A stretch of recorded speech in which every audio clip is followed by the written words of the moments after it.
அன்னைக்கு காலையில விடிஞ்சதுல இருந்தே சூரியன் எப்பவும் போல இல்லாம பயங்கர வெளிச்சமா இருக்குது. வெயில் காலம் தானே, வெயில் இப்படி அடிக்கிறது சகஜம்தான் அப்படின்னு மக்களும் தங்கள் அன்றாட வேலைய பார்க்க ஆரம்பிக்கிறாங்க. திடீர்னு மதியம் 12 மணி அப்போ வானத்துல பறந்துட்டு இருந்த அத்தனை பறவைகளும் ஒவ்வொன்னா கீழே விழுக ஆரம்பிக்குது. இந்த பக்கம் டிவில பார்த்தா அண்டார்டிகால மொத்த பனிக்கட்டியும் உருக ஆரம்பிக்குதுன்னு நியூஸ்ல செய்தி வருது. அந்த பக்கம் பார்த்தா கடல் மட்டம் உயர்ந்து கடல் தண்ணி கரைக்கு மேல ஏறி வர ஆரம்பிக்குது. அவ்வளவுதான், மக்களுக்கு அந்த நொடியில சுற்றிலும் தகதகன்னு அனல் காத்து வீச ஆரம்பிச்சு இதுவரையும் இல்லாத அளவுக்கு உடல் முழுக்க என்னமோ ஒண்ணு பண்ண ஆரம்பிக்குது. ஆமாங்க, பாக்குறதுக்கு ஏதோ ஹாலிவுட் படம் மாதிரி இருக்கிற இந்த சம்பவம் இந்த வெயில் காலத்துல ஒரு குறிப்பிட்ட தேதி அப்போ உண்மையிலேயே நடக்க போகுதுன்னு சொன்னா உங்கள எத்தனை பேரால் நம்ப முடியும்? சோ இதை தான் இன்னைக்கு வீடியோல டீடைலா பார்க்க போறோம். Welcome to IR Tamil. இந்தியால இதுவரையும் 455 பேர் இறந்து போயிருக்காங்க வெயில் காலத்துல சூரியனோட வெப்பத்தை தாங்க முடியாம. அதுலயும் இந்தியாவோட ஹையஸ்ட் டெம்பரேச்சர் பாத்தீங்கன்னா 123 டிகிரி. ஆனா இன்றைய தினத்துல உலகத்திலேயே ஹையஸ்ட் டெம்பரேச்சர் கிராஸ் பண்ண ஒரே நாடு பாத்தீங்கன்னா யுஎஸ்ஏல உள்ள டெத் வாலே தான். இங்க கிட்டத்தட்ட 134 டிகிரி ஃபாரன்ஹீட் வரையும் வெப்பம் அதிகரிச்சதா பல பேரால் சொல்லப்படுது. அதே யூரோப் நாடுகள்ல பாத்தீங்கன்னா நம்மள மாதிரியே அங்கேயும் வெயில் சுட்டரிக்க ஆரம்பிக்குது. அந்த ஊர்ல உள்ள டெம்பரேச்சர் பாத்தீங்கன்னா இந்தியாவை விட கம்மி தான். அப்ராக்சிமேட் 95 டிகிரி ஃபாரன்ஹீட்ல இருந்து 115 டிகிரி ஃபாரன்ஹீட் வரையும் தான் இருக்கும். ஆனா இந்த நாடுகள்ல வெயில்னால உயிரிழந்த மக்களோட எண்ணிக்கை எத்தனைன்னு தெரியுமா? கிட்டத்தட்ட 25,000 பேர் இறந்து போயிருக்காங்க. நம்ம ஊரை கம்பேர் பண்ணும் பொழுது ரொம்பவே கம்மியான வெயில் தான் யூரோப்ல அடிச்சிருக்கு. ஆனா எப்படி இப்படி ஏதோ சுனாமி நிலநடுக்கம் வந்த மாதிரி இத்தனை உயிரிழப்பு? நம்ம ஊர்ல கருப்பா உள்ளவனுக்குலாம் எதிர்ப்பு சக்தி அதிகம், வெள்ளையா உள்ளவனுக்குலாம் எதிர்ப்பு சக்தியே இருக்காது அப்படின்னு பல பேர் சொல்லி கேட்டிருப்போம். அதே மாதிரி யூரோப் மக்களும் முழுக்க முழுக்க வெள்ளை தான். அதை நிரூபிக்கிற விதமா யூரோப்ல உள்ள அத்தனை மக்களும் கிட்டத்தட்ட பல்லாயிரக்கணக்கான மக்கள் உயிரிழந்திருக்காங்க. வெள்ளை அப்படின்னு சொன்ன உடனே ஏதோ நம்ம ஊர் படத்துல ஹீரோயின்லாம் வருவாங்களே அந்த வெள்ளை அப்படின்னு நினைச்சுக்காதீங்க. அவங்களெல்லாம் 2 மணி நேரம் வெயில நிக்க விட்டாலே மொத்த கலரும் போயிடும். ஆனா யூரோப் கண்ட்ரில உள்ளவங்களோட வெள்ளையெல்லாம் பாத்தீங்கன்னா ஒரு வகையான பால் நிறத்துல மற்றும் பிங்க் நிறத்துல இருக்கும். இன்னும் சொல்ல போனா சயின்ஸ் ரீதியா நிரூபிக்கப்பட்ட ஒரு விஷயம் என்ன அப்படின்னா, இந்த மக்கள் வெள்ளையா இருக்கிறதுனாலயே, அதாவது இவ்வளவு வெள்ளையா இருக்கிறதுனாலயே மனித தோலுக்கு முக்கியமா கிடைக்கக்கூடிய விட்டமின் டி பாத்தீங்கன்னா அவங்க உடம்புல ரொம்ப ரொம்ப கம்மியா தான் இருக்கும். இதனாலே யூரோப் மக்கள் அவங்களுக்கு டைம் கிடைக்கும் போதெல்லாம் விட்டமின் டிக்காக பீச் மண்ணில சன்பாத் எடுத்துட்டு இருப்பாங்க. நம்மள பல பேர் கவனிச்சிருப்போம். இந்த ஒரு குறைபாடுனாலேயே யூரோப் மக்கள் பாத்தீங்கன்னா மற்ற நாட்டு மக்களை கம்பேர் பண்ணும் பொழுது ரொம்பவே வீக்கானவங்களா தான் இருப்பாங்க. அதுலயும் 60ல இருந்து 80 வயது உள்ளவங்க தான் இந்த வெயில்ல அதிகமா உயிரிழந்ததா சொல்லப்படுது. அதனாலேயே அந்த மக்களுக்காகவே பாத்தீங்கன்னா இந்தியா, ஆப்பிரிக்கா, நைஜீரியா அளவுக்குலாம் டெம்பரேச்சர் இல்லாம அவங்களுக்கு மட்டும் ரொம்பவே கம்மியான டெம்பரேச்சர் கொடுத்து படைக்கப்பட்டிருக்கு. அப்படி இருந்தும் அந்த நாட்டு மக்கள் வெயில் காலத்துல அடிக்கிற அவங்க நாட்டுல அடிக்கிற அந்த அதிகபட்ச வெயிலே தாங்க முடியாம ரொம்ப சோர்ந்து போயிடுறாங்க. சில பேர் இறந்தும் போயிடுறாங்க. அதுலயும் இப்ப நான் சொல்ல போறதெல்லாம் நீங்க நம்பவே மாட்டீங்க. நம்ம ஊர்லாம் எப்படி புயல் அடிச்சாலோ இல்ல மழை பெஞ்சாலோ அதை பத்தியே பேசிக்கிட்டு 24 மணி நேரமும் நியூஸ்ல அதுதான் ஓடிட்டு இருக்கும். ஆனா இதுவே யூரோப் கண்ட்ரில பாத்தீங்கன்னா வெயில் கொஞ்சம் அதிகமானாலே யாரும் வீட்டை விட்டு வெளியே போகாதீங்க அப்படின்னு நியூஸ் சேனல்ல வெயில் கொஞ்சம் ஏறினாலே அவங்க நாட்டுக்கு வந்த சாபம்னு தான் பேசிட்டு இருப்பாங்க. எதுக்கு இப்படி பேசுறாங்க? யூரோப் நாட்டுல சாதாரணமா வெயில் 100 டிகிரி தாண்டதுனால. ஆனா இதுவே 100 டிகிரி தாண்டி சதம் அடிக்கிறதெல்லாம் நம்ம ஊர்ல சர்வ சாதாரண விஷயம். அதுலயும் இந்த வருஷம் நம்ம ஊர்ல அடிச்ச அதிகபட்ச வெயில் எவ்வளவு தெரியுமா?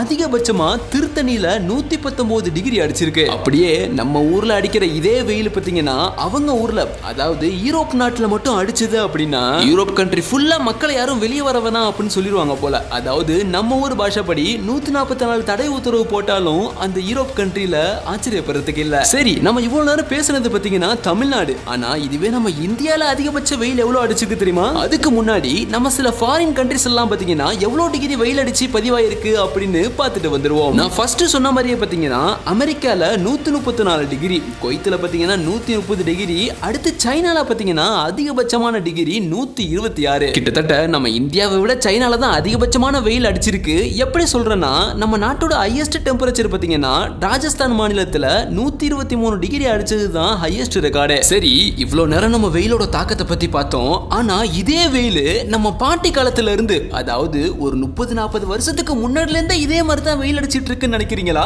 இல்லைங்க. கிட்டத்தட்ட பழைய ஹிஸ்டரி ரெக்கார்ட்லாம் எடுத்து பார்த்தோம்னா ஒவ்வொரு வருஷத்துக்கும் அடுத்த வருஷம் வெயில் அதிகரிச்சுட்டு தான் போயிருக்கு. தெளிவா சொல்லணும்னா போன வருஷத்தை விட இந்த வருஷம் வெயில் அதிகம், இந்த வருஷத்தை விட அடுத்த வருஷம் வெயில் அதிகமா இருக்கும் அப்படின்னு வெப்பம் கொஞ்சம் கொஞ்சமா ஏறிட்டு தான் போயிருக்கு. இதை வச்சு பார்க்கும் பொழுது இதே மாதிரி வெப்பம் ஏறிக்கிட்டே போனா இன்னும் சில வருஷத்துல இந்த பூமியே இல்லாம கூட போயிடலாம். இப்போ நீங்க ஒன்னு நினைக்கலாம், வெயில் எப்பவுமே ஒரே மாதிரி தானே அடிக்கும், எப்படி ஒரு வருஷத்துக்கும் அதிகரிச்சுக்கிட்டே போகுது, எதனால இப்படி பூமியில மாற்றங்கள் நடக்குது அப்படின்னு உங்களுக்கு ஒரு கேள்வி வரும். இதை பத்தி தெரிஞ்சுக்க நம்ம பூமியை விட்டு கொஞ்சம் வெளியே போகி ஆகணும். அதாவது பூமியை சூரிய கதிர்கள் கிட்ட இருந்து பாதுகாக்கிற அந்த ஓசோன் படலத்தை பத்தி தெரிஞ்சுக்கணும். உதாரணத்துக்கு வெளியே வெயில் அதிகமா இருக்கிறதுனால நம்ம எப்படி ஃபேஸுக்கு சன்ஸ்கிரீன் போட்டுட்டு போறோமோ அதே மாதிரி நம்ம பூமிக்கு ஒரு சன்ஸ்கிரீன் இருக்குங்க, அதுதான் ஓசோன் லேயர். சன்ஸ்கிரீன் எப்படி சூரிய கதிர்கள் இருந்து நம்ம ஃபேஸை பாதுகாக்குதோ அதே மாதிரி தான் ஓசோன் லேயரும் ஹீட் ரேடியேஷன்ல இருந்து நம்ம பூமியை காப்பாத்துது. அதுலயும் குறிப்பா சொல்லணும்னா இந்த ஓசோன் லேயர் பாத்தீங்கன்னா சூரிய குடும்பத்தில் உள்ள மொத்த 8 கோள்கள்லயும் நம்ம பூமி கிட்ட மட்டும்தான் அது இருக்கும். அதுலயும் சூரியன்ல இருந்து வெளிவர யூவி ரேஸ் பாத்தீங்கன்னா ஏதாவது ஒரு கோள் மேல பட்டுச்சுன்னா கண்டிப்பா அந்த கோள் பெருமளவுல டேமேஜ் ஆயிரும். ஆனா அந்த யூவி ரேஸ ஒத்தாலா நின்று பூமிக்குள்ள வரவிடாம தடுக்கிறது தான் நம்ம ஓசோன் லேயர். இதுல அந்த யூவி ரேஸ் சாதாரண கதிர்கள்லாம் இல்லைங்க, அது மட்டும் ஓசோன் லேயர்லாம் தாண்டி நம்ம மேல டைரக்டா மட்டும் பட்டுருச்சு அப்படின்னா ஒரு மனுஷனுக்கு ஸ்கின் கேன்சர், ஐ ப்ராப்ளம், ஏன் நம்ம தோலே கருகி போனாலும் ஆச்சரியப்படுறதுக்கு இல்ல. இதுல நம்ம ஓசோன் லேயர் பாத்தீங்கன்னா ஒரு சைடு, அதாவது சூரியன் சைடு பாத்தீங்கன்னா ரகடான ஆளா இருக்கும், இன்னொரு சைடு பாத்தீங்கன்னா அதாவது நம்ம பூமி பக்கம் ரொம்பவே சாஃப்டா இருக்கும். சரி இருக்கட்டும், ஓசோன் லேயர் நல்லபடியா பூமிக்கு இருக்கட்டும். இப்ப நம்ம வெயில் அடிக்கிறதுக்கும் ஓசோன் லேயருக்கும் என்னப்பா காரணம் அப்படின்னு நீங்க கேட்டீங்கன்னா நமக்கு இப்படி வெயில் அதிகமானதுக்கான முக்கியமான காரணமே பாத்தீங்கன்னா அந்த ஓசோன் லேயர் இப்போ டேமேஜ் ஆகி கிடக்குது. ஆமாங்க, இப்பதான் இந்த கதையில ஒரு மிகப்பெரிய ட்விஸ்டே வருது. அது என்னன்னா 1970ல ஜோனதன் பிராங்க்லின் ஒரு சயின்டிஸ்ட் பாத்தீங்கன்னா ஓசோனை ரிசர்ச் பண்ணிட்டு இருக்கும் பொழுது திடீர்னு ஓசோன்ல ஒரு ஓட்டை அவருக்கு கண்ணு தெரியுது. அந்த சயின்டிஸ்டுக்கு ஒரு சந்தேகம், அப்பேற்பட்ட யூவி ரேஸையும் அடிச்சு துரத்துற ஓசோன் லேயரை எது வந்து டேமேஜ் பண்ணிருக்கும் அப்படின்னு. அப்பதான் ஒரு விஷயத்தை கண்டுபிடிக்கிறாரு, நம்ம ஓசோன் லேயரை அட்டாக் பண்ணது வெளிய இருந்து ஏதோ சில கதிர்கள்லாம் வந்து அட்டாக் பண்ணல, நம்ம கிட்ட இருந்து அதாவது பூமியில இருந்து ஏதோ ஒரு கதிர்கள் போய் தான் அதை அட்டாக் பண்ணிருக்குன்னு. ஆமாங்க, நீங்க நினைச்சது கரெக்ட் தான். சிஎஃப்சின்னு சொல்ல போற குளோரோஃப்ளூரோ கார்பன்ஸ். நமக்கு கேட்கறது கொஞ்சம் புரியாம இருக்கும். இதோட அர்த்தம் என்னன்னா இது நம்ம வீட்டுல யூஸ் பண்ற ஃப்ரிட்ஜ், ஏசி, அப்புறம் மிகப்பெரிய ஃபேக்டரிஸ் அப்படின்னு அதுல இருந்து என்னென்ன கேஸ் எல்லாம் வெளியே வருமோ அது எல்லாம் தான் கொஞ்சம் கொஞ்சமா ஓசோன் லேயரை பாத்தீங்கன்னா ஓட்ட போட்டு டேமேஜ் பண்ணி விட்டுட்டு. காரணம் அந்த கேஸ் எல்லாம் பாத்தீங்கன்னா காத்துல நிக்காம காத்தை விட மேலோட்டமா மேல பறக்கக்கூடியது. அதனால தான் அது மேல போய்கிட்டே இருந்து ஒரு கட்டத்துல அந்த ஓசோன் லேயரை உடைச்சிட்டு வெளியே போயிருக்கு. இதுல ஒரு நல்ல விஷயம் என்னன்னா கவர்மெண்ட் அந்த சயின்டிஸ்ட் சொன்னதை கேட்டுட்டு இமிடியேட்டா அந்த சிஎஃப்சி கேஸை கண்ட்ரோல் பண்ண ஆரம்பிச்சதுதான். இப்போ நீங்க கேட்பீங்க, அவ்வளவுதான் சொல்யூஷன் கிடைச்சிருச்சுல, இத மாதிரி எங்கெங்கெல்லாம் அந்த மாதிரி கேஸ் இருக்கோ அதை ஒரே அடியா ஸ்டாப் பண்ண வேண்டியதானே அப்படின்னு. அப்படி உங்களுக்கும் அந்த கேஸை ஒரே அடியா அழிக்கிறதுக்கு ஆசை இருந்தா உங்க வீட்டுல உள்ள ஏசி, ஃப்ரிட்ஜ் இதெல்லாம் பாத்தீங்கன்னா காயலங்கடல போறதுக்கு தயாராக வேண்டியதுதான். கண்டிப்பா அது செய்ய முடியாதுல்ல. இதை நம்ம மொத்தமாலாம் நிறுத்த முடியாதுங்க, அதுக்கு பாத்தீங்கன்னா வாய்ப்பே கிடையாது. வேணும்னா கொஞ்சம் கொஞ்சமா கண்ட்ரோல் வேணா பண்ணலாம். ஆனா ஓசோன் லேயரும் சாதாரண ஆள்லாம் இல்லைங்க, அது ஒன்னும் மனுஷ உருவாக்குன செயற்கையான விஷயம் கிடையாது. எப்பெல்லாம் சிஎஃப்சி கேஸ் மேல போய் கொஞ்சம் கொஞ்சமா அந்த ஓசோன் லேயர் அட்டாக் பண்ணுதோ அப்போலாம் பாத்தீங்கன்னா ஒரு மனித உடல் மாதிரி அந்த ஓசோன் லேயர் தன்னைத்தானே ஹீல் பண்ணி தான் உடம்புக்கு மருத்துவம் பார்த்துக்கும். அந்த ஒரு ஹீலிங் ஆப்ஷன் மட்டும் அது உடம்புக்கு இல்ல அப்படின்னுச்சிங்க. இதுவரையும் நம்ம வீட்டுல உள்ள ஃப்ரிட்ஜ 1000 தடவை திறந்து சாத்துனது, நைட்டு விடிய நம்ம வீட்டுல ஏசியை போட்டு தூங்குனது, இஷ்டத்துக்கு பெட்ரோல் போட்டு காரு பைக்குன்னு ரோட்ல சுத்துனது அப்படின்னு இது எல்லாத்துல இருந்து வெளியேறின அவ்வளோ கேஸும் பாத்தீங்கன்னா இன்னும் மட்டும் நம்ம மொத்த ஓசோன் லேயரையும் காணாம போக வச்சிருக்கோம். அவ்வளவுதான், அடுத்த நொடியே நம்ம பூமி செவ்வாய் கிரகமா மாறி இருக்கும். இதெல்லாம் வச்சு பார்க்கும் பொழுது இப்ப நம்ம வெயில் அதிகமா இருக்குன்னு தான் ஏசியில உட்கார்ந்து இருக்கோம். ஆனா நம்ம ஏசியில உட்கார்றதுனால தான் வெயிலே அதிகமாகுதுன்னு கேட்கும் பொழுது பயங்கர ஷாக்கிங்கா இருக்குல்ல. சரிப்பா, அதான் தன்னைத்தானே அந்த ஓசோன் லேயர் சரி பண்ணிக்குதே, நம்ம எதுக்கு கவலைப்படணும், நம்ம இஷ்டத்துக்கு எப்படி வேணாலும் போகலாம் அப்படின்னு நினைச்சீங்கன்னா அதுதான் மிகப்பெரிய தவறு. இந்த பூமிக்கு நம்ம பங்குக்குன்னு சில கடமைகளை பத்தீங்கன்னா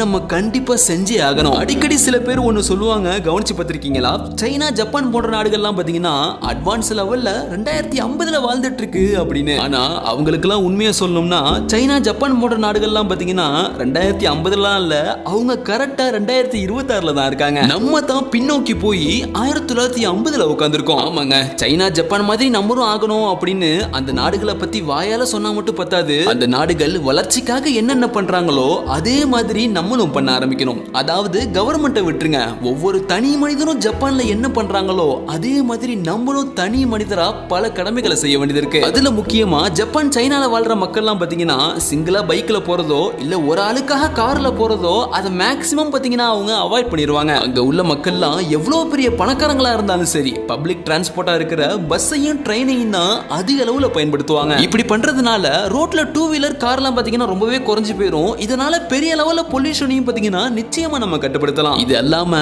நிறைய மரங்கள் வளர்க்கறது, மழைநீர் சேகரிக்கிறது, எலக்ட்ரிக் வாகனங்களை பயன்படுத்துறது அப்படின்னு இன்னும் நிறையவே இருக்குங்க. ஆனா இப்ப நம்ம சொன்ன இதை மட்டுமாவது நம்ம இந்தியா மக்கள் ஓரளவுக்கு ஃபாலோ பண்ண ஆரம்பிச்சாங்க அப்படின்னா கண்டிப்பா நம்ம நாடும் பாத்தீங்கன்னா பெரிய லெவல்ல முன்னேறி போயிடும். இந்த பூமிக்கு நம்ம பண்ற ஒரு மிகப்பெரிய நன்மையா அமைஞ்சு போயிடும். அதே சமயத்துல வெயிலோட தாக்கங்களும் பாத்தீங்கன்னா வருங்காலத்துல இது மூலியமா நிச்சயமா குறைய ஆரம்பிக்குங்க. அவ்வளவுதாங்க வீடியோ. இந்த வீடியோ பார்த்துட்டு இருக்க நீங்க எந்தெந்த ஊர்ல இருந்து பார்த்துட்டு இருக்கீங்க, உங்க ஊர்ல எவ்வளவு வெயில் அதிகபட்சமா அடிச்சிருக்கு, இந்த வீடியோ எப்படி இருந்தது அப்படின்னு உங்களுடைய எல்லா கருத்துக்களையும் மறக்காம கீழே கமெண்ட்ல சொல்லுங்க. அடுத்து ஒரு இன்ட்ரெஸ்டான வீடியோவுடன் மீண்டும் சந்திப்போம். See you. Bye bye.